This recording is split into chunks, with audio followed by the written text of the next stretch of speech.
First of all, I just want to recognize the effort of our second and third unit guys in the last 15 or 18 minutes of the game. I just thought it was tremendous to watch. We'd gotten down by as many as 20. Those guys just kept playing hard, kept playing together, kept fighting, and got it to a one possession game with us having the ball, on the last possession. So, hats off to, Craig and Martin, Batadze. Wanamaker was tremendous. Lamb was sensational. I mean, he was just great. O'Shea gave us some good minutes too. As for what happened in the first half and in the beginning of the third quarter, that's on me. I take full responsibility. I'm deciding who starts and who's out there to start games and to start the second half. And I got to do a better job of getting these guys ready to play.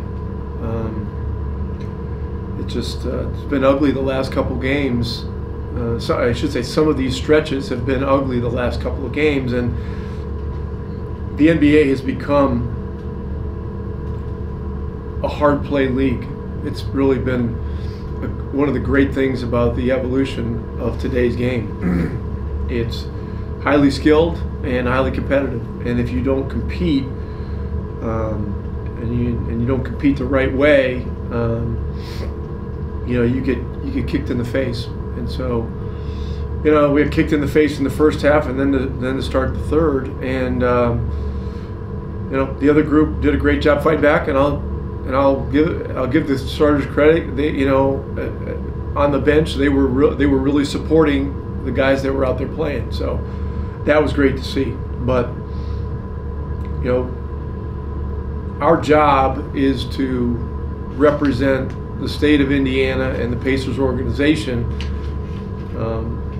with a pure, unselfish, competitive effort all the time. And right now we're not doing that. So I take it personally. I take responsibility for it, and got to really look at what we're doing here. We've had a lot of good stretches with our starters and with our rotation, but there's been some recent cycles that are obviously very concerning. Rick, does that mean that you would consider changes to that start time? Right now, I'm going to digest this. I'm going to watch the film on the plane, and we'll see what's what. I mean, just watching the all-out effort given by our second and third unit guys was, something I'd pay to see. And so, we just got to have it top to bottom, and all of our guys know that. But look, we got another game in less than 24 hours. It'll be another hungry opponent with a record that's not good because they've had injuries. And we're just gonna have to be ready to play from the jump. Pat Boylan, go ahead on Zoom. Rick, is the hope that pulling the starters midway through the third quarter that sends the message you're trying to make perhaps louder than previously? Look, the other guys deserve to be in there, and they deserve to play because of how they were competing and how they were fighting, and frankly, what was happening with the score. We were eating into a big lead. It was just a pure, hard, unselfish, all-out effort, and it was great stuff to see. And again, I really want to compliment Wanamaker and Lamb. I mean, those two guys. Wanamaker's been sitting there, hadn't played since the Sacramento game, and he did a sensational job of attacking and involving guys and defending. McConnell was in there too, and Goga. he stepped in there and did some really great things. So, look, it was a great opportunity for them. But tomorrow night we're going to need everybody. So that's where we are. Hold on just a second. James, go ahead. Rick, on the last play, did you like the way it kind of unfolded, or from your perspective, how did you see it unfolding, and also with the block shot? Yeah, it turned into a scramble. We didn't have a timeout to organize something. Wanted to get the ball in Lamb's hands and try to get Goga involved in a ball screen. Lamb was doing such a good job of mixing in aggression to score and great passes that I felt we'd have a good chance to get a good look at a 3 or maybe even a quick 2. But they scrambled around, obviously did a good job keeping us in front, and then the block at the end was was a good play by them. In the room. Rick, did at any point, like as this lead is dwindling down the last minute or so, even 2 minutes, did you think about going back to the starters at all, or is that just never crossed your mind? No. These other guys earned the chance to win the game, and they almost did it. They almost pulled what would have been a hell of a small miracle. We've seen big leads go away before, but they erased, I think, 12 points in about 2 minutes, and got it to where it was a one possession game with the ball. So they did an amazing job out there. Tony East, go ahead. Hey Rick, was there a specific moment early in the third quarter that made you decide to make the switch to the full bench unit, or you just mentioned the score earlier? Was that it? Just the Hornets were making a big run?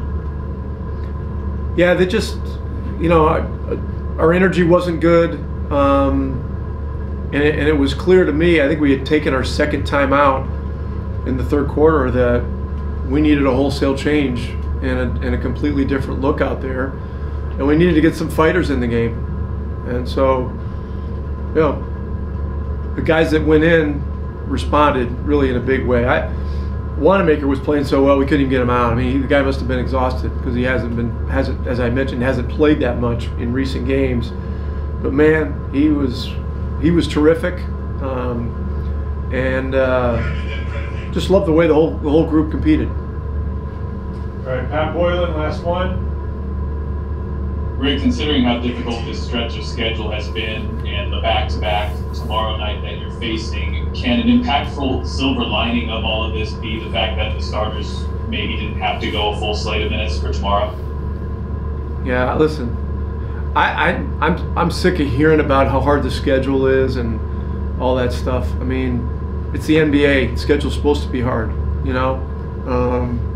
It's a privilege to put on an NBA uniform. It's a privilege to put on an Indiana Pacers uniform and represent, the city of Indianapolis and the state of Indiana. And,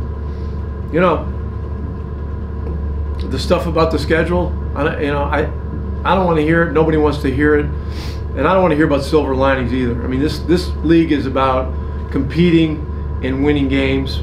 And right now, we're doing neither consistently enough. And that's a problem. Jeremy, Rick had a lot of praise for the second unit and you specifically. Can you take us through the mindset of that group as you guys are down by more than 20 and you're coming into a pretty bleak situation, and ultimately how you were able to give yourselves a chance? Yeah, I think we just came in with the mindset that we had nothing to lose. We didn't play the game we wanted, and we tried to come in and bring energy and just play hard, play together, and see where it got us. James Boyd, go ahead. Jeremy, what did you see on the last play? What did you want to get out of that possession? And how tough is it to swallow that one after making such a tough comeback?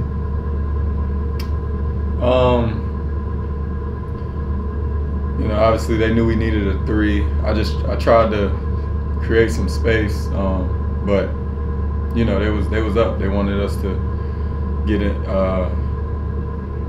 get inside the line. I tried to create some space, was gonna try to get them in the air, but then I realized like this year people aren't getting those calls. When you jump into the guy, so try to get my shot off. Felt like it wouldn't have been a good shot. I thought Brad was open, and it was just tough to get a shot off at that point. But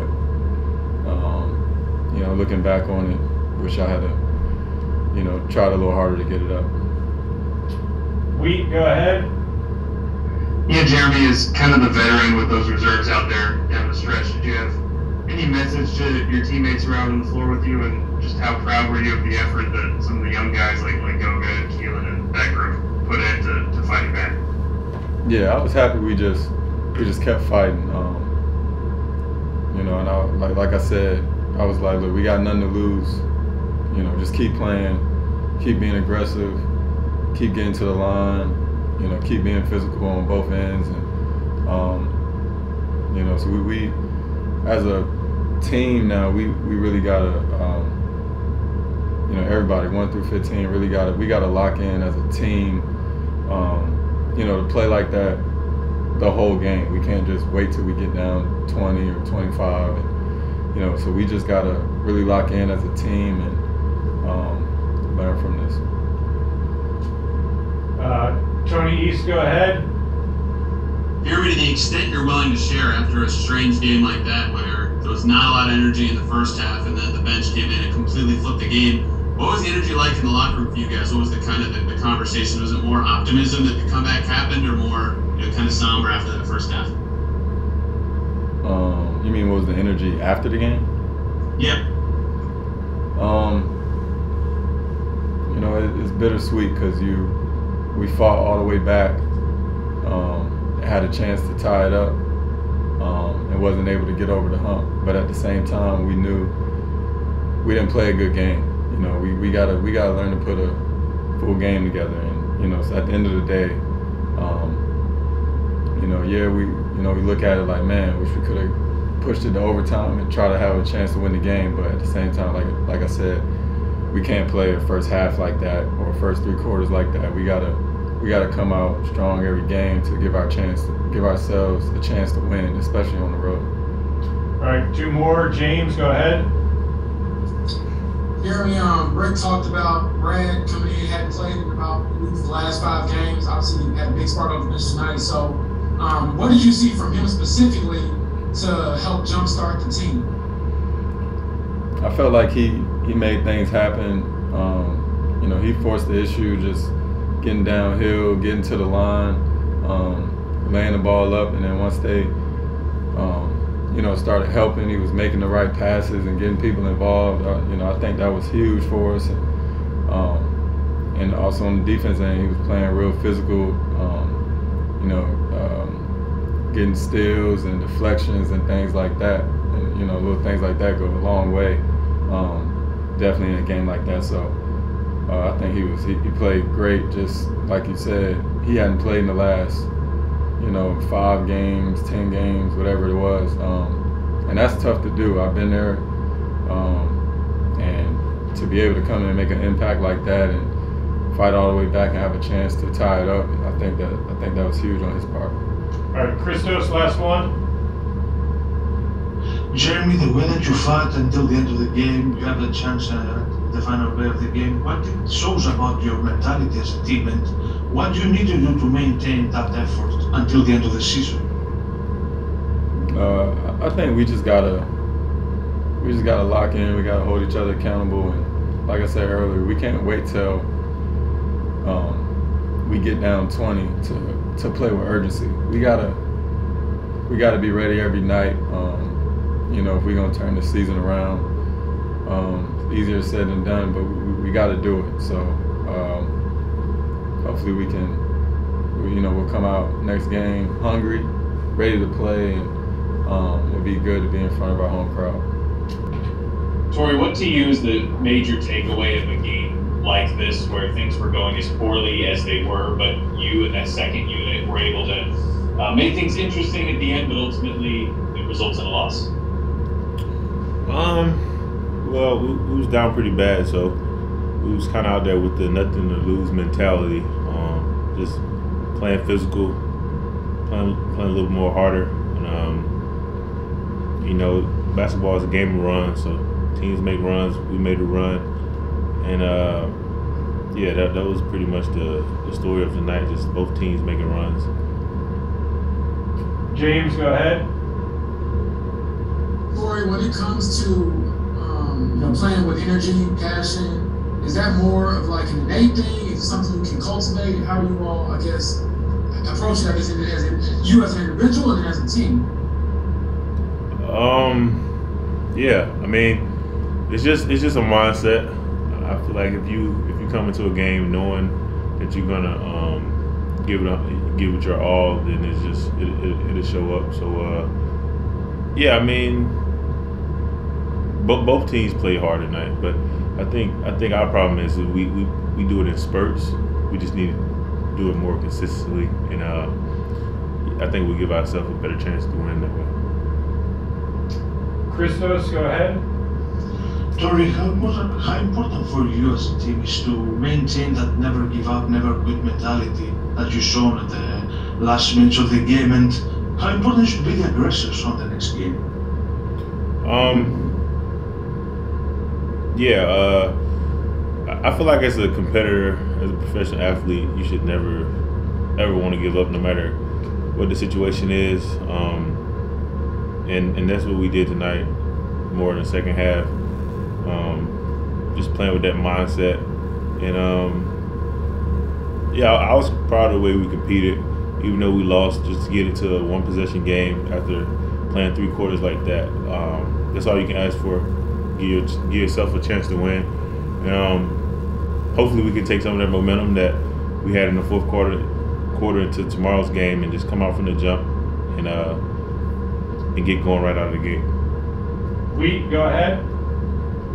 And Torrey, the production you got from guys who hadn't been playing much lately, like Brad, Jeremy, Goga, what's that say about those guys just staying ready and waiting for their opportunity? They're professionals, man. They understand their situations. You never know when it can be your time to be called on, and they just stay ready. They still working their game before, after practice, get shots up, and that's just part of being a professional. And all those guys are professionals, and I thought they came in and definitely changed the game for us tonight. James, last one. Torrey, one, what did you see on the last play? And 2, do you take away more positives or negatives from a game like this? The last play when we was trying to tie the game? Yes, sir. Oh, well, they know we needed a 3, so they were pressuring us and being up. No matter what happened, it was going to be tough trying to get a shot up like that when they knew we needed a 3. So, like I said, I'm just proud of the guys' effort and just giving us a chance to win. And yeah, you can use this game as a learning experience, man. It's hard to get wins in the NBA, and if you come out not ready to play, then you're gonna put yourself in a hole. And I think we're gonna do a better job to starting the games and quarters, so we won't be in this position.